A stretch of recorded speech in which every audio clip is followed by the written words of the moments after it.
And we happen to hold the truth. And although you might be thinking in the culture in which we live today that the Christian truth is not the kind of truth that makes it easy to live. And, I had a student last week write to me, and here was his claim.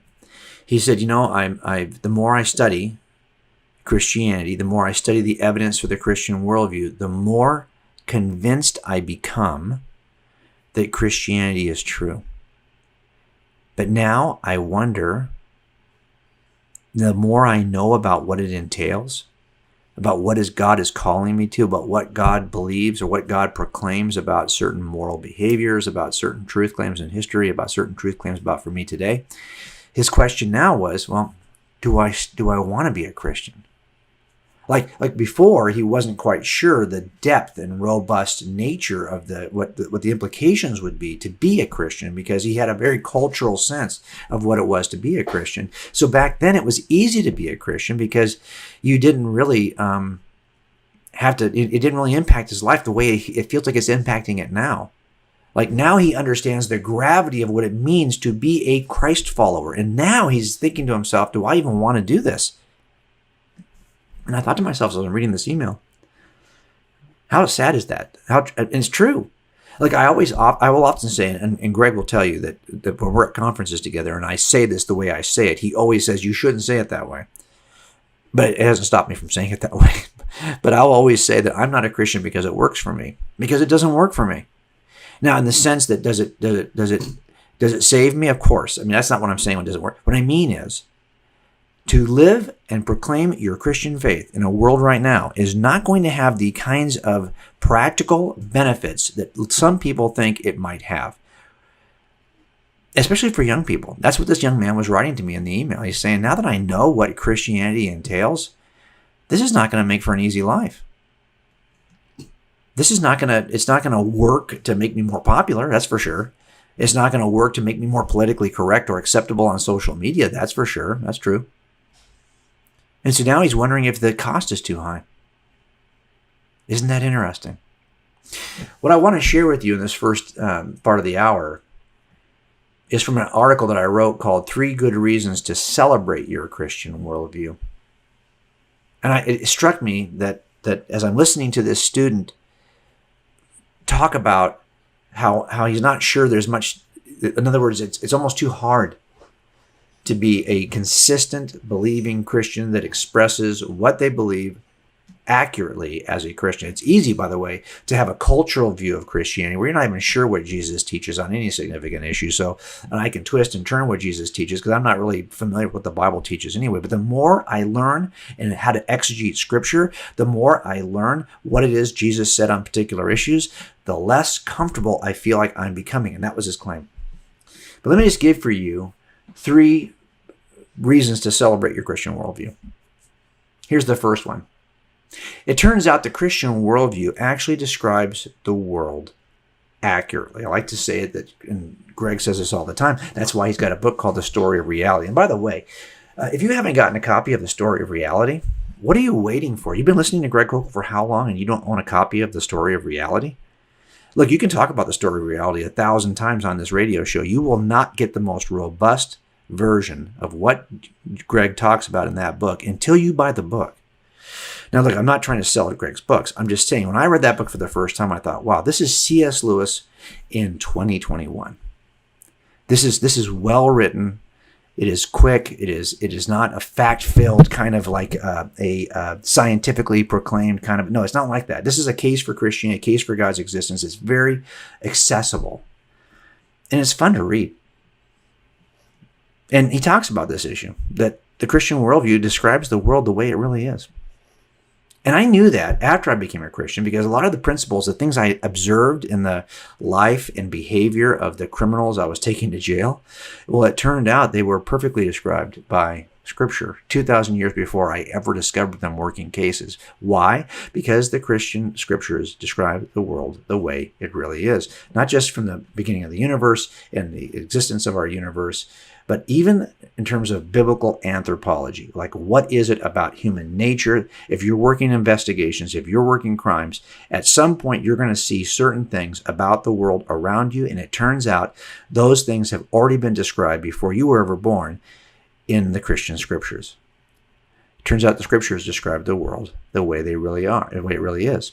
And so what's great about that is if you hold a Christian worldview, you are holding a worldview that has an accurate description of reality. Remember, all worldviews describe three things. How do we get here? Why is it so messed up? And how do we fix it? And every worldview, whether it's a theistic worldview or a non-theistic worldview, describes the same three things. How do we get here? If you're a Marxist, how do we get here? We're the process of, we're the product of some evolutionary process. Why is it so messed up? The inadequate and the unequal distribution of wealth. How do we fix it? Well, we redistribute the wealth. There's lots of ways to answer those three questions. Christianity happens to answer those and describe the world the way it really is. That we are actually designed in the image of a God that accounts for the incredible beauty that we are capable of. And our rebellious nature, which is described in Genesis 1, is evident every day. We are deeply fallen, rebellious creatures. We are not born good and corrupted by a system or corrupted by our culture. We are fallen creatures that will corrupt every system and corrupt every culture if given a chance. And Christianity describes that perfectly. Second thing, the Christian worldview actually holds up to scrutiny. So you could examine it. Look, if I hold a worldview, if I was Baha'i, for example, how would I test the Baha'i faith? How would I test the writings, the sacred writings of Baha'u'llah? They aren't really making claims about history that could be tested. They're making proclamations about deity, proverbial claims about the nature of life.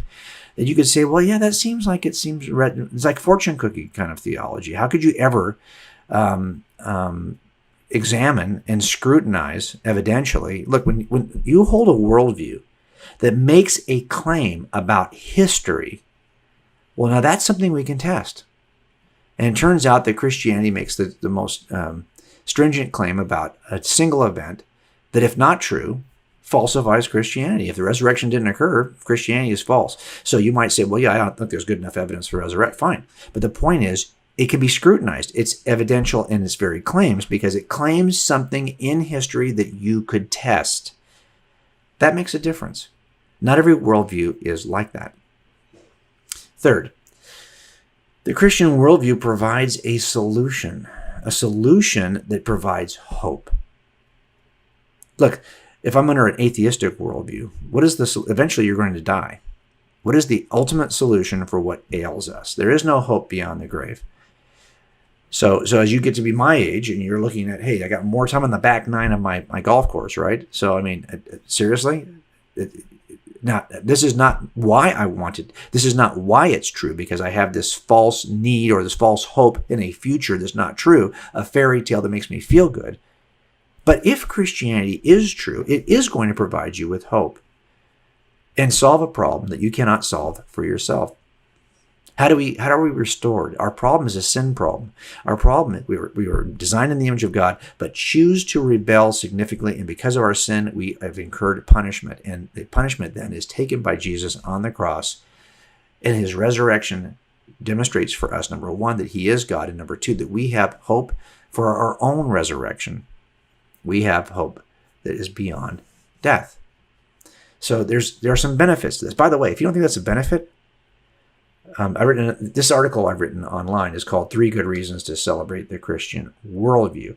But if you were to go on our website and just type in the search engine, fearing death, I'll do that now. I've written another article that demonstrates why this is so important, why the idea of having hope beyond the grave is actually, so I'm going to just type that in now.